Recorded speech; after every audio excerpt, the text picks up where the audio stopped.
everyone, it's Suzanne Tucker with Generation Mindful here for your Feelings Friday number 10. And today our mantra is, I am imperfectly perfect, whole, and complete. So we're going to start like we always do, getting in our bodies, sitting with our mantra and breathing a little bit. And today I want to start with our hands on our belly. And I want you to close your eyes and breathe in through your nose, out through your mouth, and make your exhale twice as long as your inhale. Okay, and then we're going to say those words in the quiet of our mind. Breathing in, I am imperfectly perfect. Breathing out twice as long, whole and complete. Again, breathing in, feeling your belly rise. I am imperfectly perfect. Breathing out your mouth, whole and complete. All right, so now we get to break it down.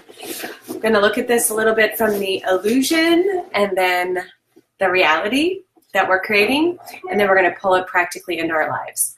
So the illusion is that we need to be perfect for our kids. The reality is we're all human, and it's our imperfections that are, number one, most endearing to the people you love. And the imperfection is the opportunity.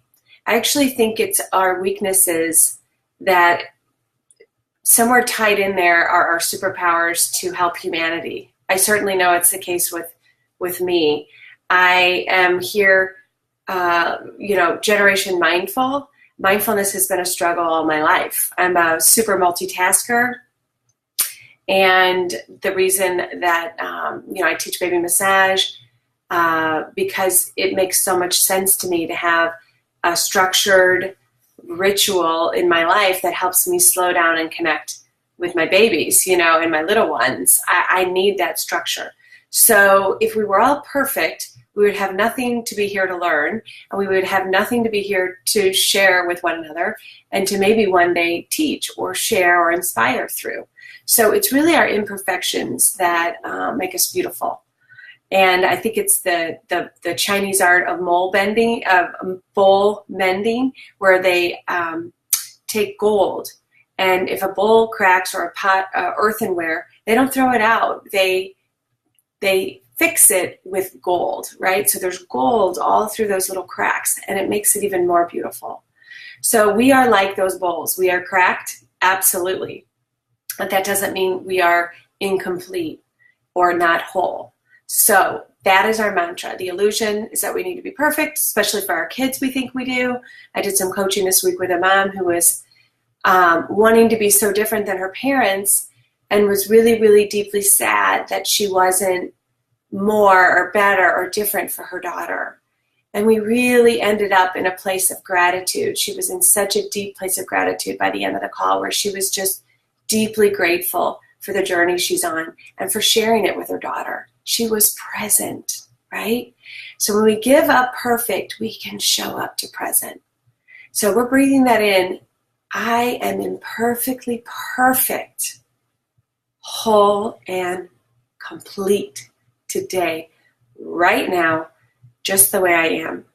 And the way I thought we would pull this into our week real practically is through our body. So I want to show you a couple vagus nerve hacks. I find, so I'm a physical therapist with my background, and I know all about the cranial nerves, and it's that little stinker number 10, cranial nerve number 10, vagus nerve, longest, I think it's the longest parasympathetic nerve in the body. Don't quote me on that, but it's something to Google and look up and read about if you ever deal with anxiety, and who doesn't. But the vagus nerve is a parasympathetic innervation to the heart, to the lungs, and to the digestive tract. All right, now feel me on that. When you're feeling anxious, where do you feel it? In your heart, you feel it in your breathing, and you feel it in your tummy. So I'm going to show you just a few hacks that I use to get my vagus nerve under control and to tell my vagus nerve that I am enough, that I am calm, I am present, I'm in my body, even when I feel like I want to go outside my body, okay?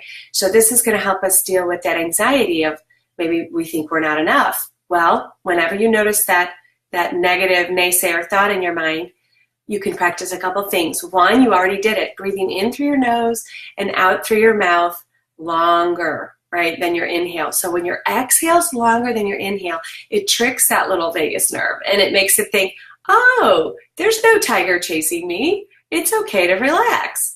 Okay, so that's why we did that on purpose. We made our exhale longer. Another one that you already know is cold. You know, everyone says like cold, splashing their face with cold.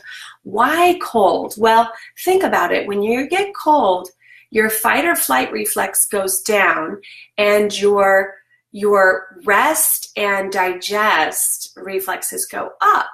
Your body thinks it's a really good time to sort of hibernate. And when you hibernate, you are calmer and you are still. And so cold, any kind of cold will help trick that vagus nerve.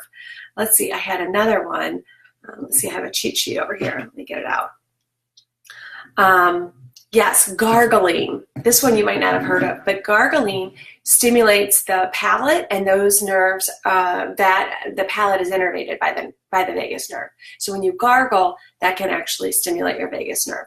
And another one this is more just for relaxing or for anxiety, is putting pressure in the accessory breathing muscles through here. You can massage them, you can tap them, you can actually take a tennis ball and just dig in there or lean against the wall. But when you stimulate these muscles, they relax. And guess what? When we're nervous or anxious or tense, we stop breathing with our diaphragm, we start breathing up here. Okay? And then the other one was, remember when I had you put your hands on your belly and I had you belly breathing earlier? When we opened up today, you were feeling your belly rise, you were feeling your belly fall. When you're breathing into your belly, odds are you're using that diaphragm. The diaphragm is right underneath your rib cage, and when you breathe in, it drops, everything fills in, and then when you exhale, it rises and it pushes up on those lungs and everything you exhale, okay? So we have some vagus nerve solutions. We have some hacks. Hi, Tara. Hi, Jenny. Hi, Emily. I'm so glad you're here, even though I was a little late today. I see a number of others of you here. I'm so glad you're joining me on Fridays. So that's what I wanted to share. And you know what? You can share this with your kids. I just shared 2 of these with my teens this week.